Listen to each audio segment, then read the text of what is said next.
How you doing, everyone? It's Jenn from McCreath.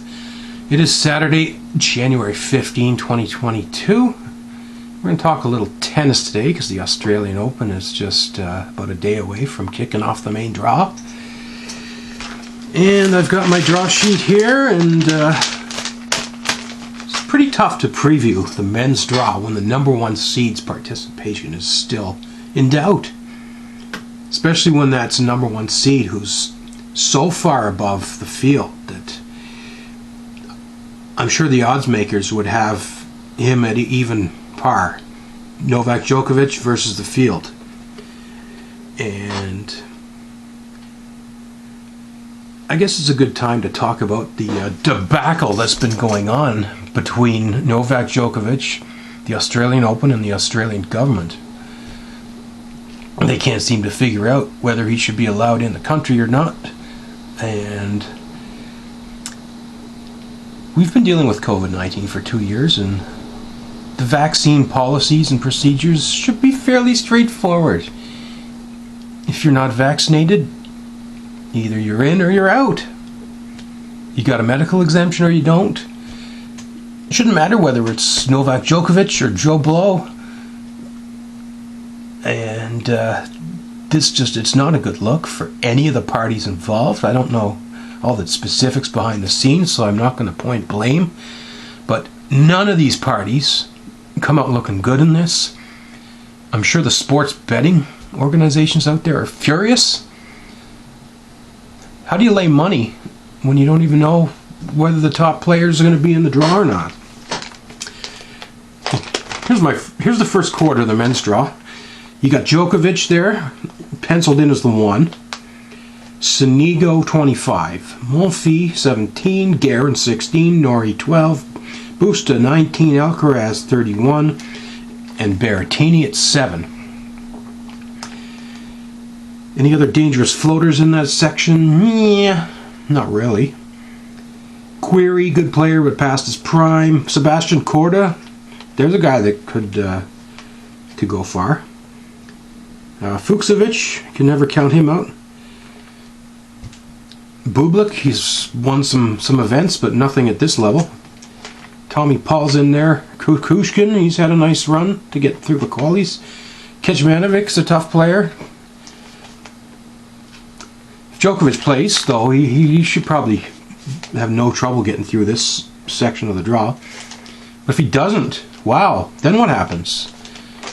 Well, if he is out of the tournament before the first match starts, they will move up a seed somewhere. I'm not even sure what the rule is. Do you create a 33rd seed? Or do you take the number... Didn't we see this last time? Somebody pulled out and they were angry that it 1 and 3 versus 4 and 5. Would they move Tsitsipas up from the 4 to the 1? I don't know how that would work. If a match plays, though, then you go to the lucky loser board. And you put someone who couldn't even qualify into that main draw. So if you're thinking about putting some money on Sebastian Korda, you're kind of biting your nails waiting to see whether or not Djokovic is in. The odds makers. With Djokovic, Korda's probably 100 to 1. Without him, he might be 20 to 1. Korda Norrie first round. That's a tough draw for both. I don't know how Korda has slipped out of the top 32 rankings, but he's unseeded, so...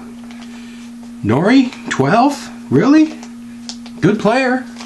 I'll take Korda, though, in a best of 5.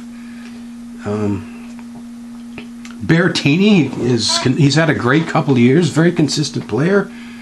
Nakashima first round, then Vesely or Kozlov. Potentially Fucsovic or Alcaraz into the 3rd round. Norrie, Korda, Busta, Mutet. I don't know about these guys. Again, the whole front.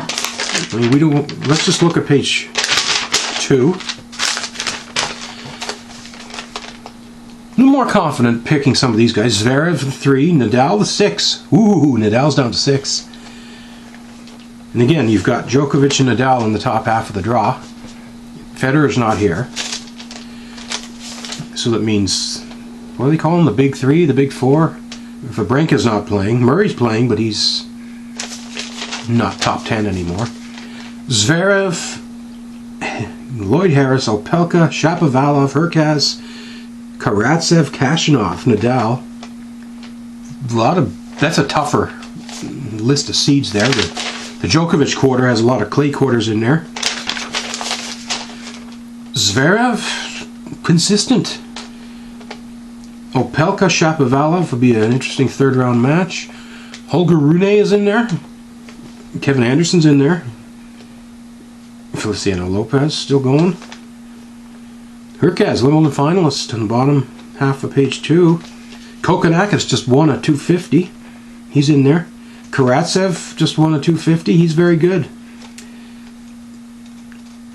Nadal, he won a 250. So, as great as all these players are, I'm thinking it should be Nadal and Zverev into that quarterfinal. Whoever wins that would get either Djokovic or God knows who. So the bottom half. If you're afraid to bet on the top half because you don't know whether or not Djokovic is playing, go to the bottom half. It's the only way someone on the bottom would have to play Djokovic would be in the finals. So who are the top seeds there? We got 8 Ruud, 11 Sinner, 16 Ogu, 4 Tsitsipas. Throw in Andy Murray versus Basilashvili first round match. My goodness, Musetti and Diminar. Fritz is in there, Dimitrov, Benoit Paire. Wow, Pablo Andujar. Think we'll see any 5-set matches out of him this event? Tsitsipas, perhaps the favorite to come out of that page. Sinner's good though. I mean, and Ruud, you can't count those guys out. Tiafoe's in there. Let's just say Tsitsipas is going to win that page. So the bottom quarter, you got 2 Medvedev, 5 Rublev, 9 Felix Auger-Aliassime, 13 Schwartzman, Isner, Humbert, Struff, Brody, Gasquet, Van de Zandschulp, Kyrgios is in there, Popyrin, Goffin, Evans, Cilic, Baena. Medvedev, to me, has really established himself as the clear number 2 in the world. Rublev's coming off a bout of COVID. He hasn't played any of the warm-ups, I don't think. Pretty easy to just say, okay, it's going to be Tsitsipas against Medvedev, and it's going to be Zverev or Nadal against either Djokovic or somebody else.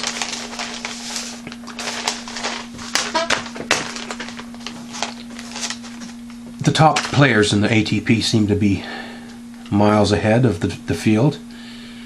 Not like the WTA where there's a different winner every event. So there's a lot of young talent. We've been waiting for a couple of years to see whether or not they're going to take it to the next level, shall we say. Here in Canada, we're paying close attention to Felix and Dennis. Can they do it? I don't know. Medvedev finally broke through and got his major. Rublev, Zverev, Tsitsipas is the future now.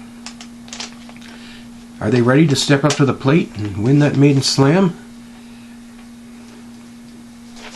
I don't know. Something tells me Nadal's going to be better than number 6. He played a warm-up event.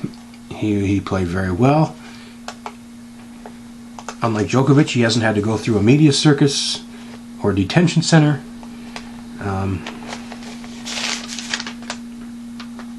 Zverev, Nadal.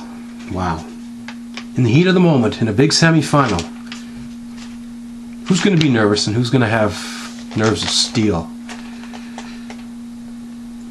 I'm starting to think Nadal is the pick here. Even if Djokovic plays, as much of a machine as this guy is, he's been through a very rough couple of weeks. He's been in and out of detention centers, and he's been into courts and lawyers. He hasn't played any tennis lately. What's going to happen? Is he ready? Is he going to be emotionally ready to handle all this? If they let him play, there's going to be a lot of backlash because we know the guy's not vaccinated. So the fans are going to be on his case. They're going to be booing him. Nadal-Medvedev final, maybe? Nadal, if you want to get 21, there's a good chance here to pull it off. I think Nadal's got at least one more major in him, maybe two. I think the French is still very much his. But again, it's very tough to make predictions here. But I will say Korda, if he beats Norrie, which I think he can do, it'll be Moutet or Puy. Then it would be Busta, Berrettini. I mean, this could be Korda's chance, especially if Djokovic is out. Korda might go deep into this, all the way to the semifinals. It could be Nadal and Korda. Maybe Korda beats Djokovic in the quarters. From what I've seen, Korda's got everything you need to be successful. The physical attributes and the mental attributes. So, I don't know. It's going to be interesting. Let's talk a little WTA. Barty, the 1 seed. Clearly the number 1 player in the world. Way ahead of everyone else. However, there's probably 20 to 30 players that could win this tournament. Osaka down to 13. That would be Barty's 4th round. Osaka's won, what, 4 majors? 2 in Australia, I think? I mean, that's tough. Barty Sarenko, 1st round. Georgie's the 3rd round. Then you got Bencic, Mladenovic, Anisimova, Yastremska, Osaka. Any of these players could pull an upset. Then in the quarters, it's either Sakkari, Pegula, Kudermetova, Jabeur, Sasnovich is in there, Zanevska. There's just so much talent there. Jabeur has really done some good work lately. Sakkari, she's got the ranking up there. That's a tough page to win. I'll still take Barty to win the page. Move into the semis against... Here's your dark horse pick for the tournament. Paula Badosa, 8 in the world now. Just won a 500 event. Tomljanovic, 1st round. Ceci Zhang or Trevisan, 2nd round. Sorribes Tormo, Kostjak, 3rd round. Goff, Cannon Keys. Cannon Keys, 1st round. My goodness. Keys just won a tournament. I'm liking Badosa here. The consistency. Svitolina, Azarenka, Ostapenko, Putintseva, Martic, Vekic, Risk, Krejcikova. Any of these players could do well. Krejcikova's supposed to be a double specialist, and she came out of nowhere to win a major, and she's just kept winning. Badosa, Krejcikova, quarterfinal. Against Barty, Sakkari, Jabeur. Let's look at the bottom half. Kentaviet, 2 inconsistent, 6th ranking. Siniakova, 1st round, she might beat her. Anna Konya, great to see her back playing well. Danielle Collins, always a threat. Alyssa Mertens is in there. Rabakina, 12. Halep down to 14. Sloane Stevens against Raducanu, 1st round. My oh my. Zidansek, Russ, Cornet, 3, Muguruza. That's insane. I'm thinking Halep. Another player with the, not just the physical attributes, but the mental attributes. 1st round, Maggie Freck. 2nd round, Volinets or Maia. 3rd round could be Raducanu or Stevens. Tough draw. Raducanu, 3rd round. Muguruza, round of 16. I'm not betting against Halep, though. I'm going to give Halep this page. Sorry, Kentaviet. Bottom quarter, Swiatek, Sabalenka, Kerber, Pavlyuchenkova, Kvitova, Kaskina, Vondrousova, Leila Annie Fernandez, Rebecca Marino, Sam Stosur, Sevastova, Ann Lee. Sabalenka, we've been waiting for you to win the big one, girl. This might be your chance. Swiatek, very good player. A lot of competition on this page. I'm thinking Swiatek. If it's Swiatek and Sabalenka, I'm going to take Swiatek. She just seems to be a little more mentally prepared. Swiatek, Halep, semi.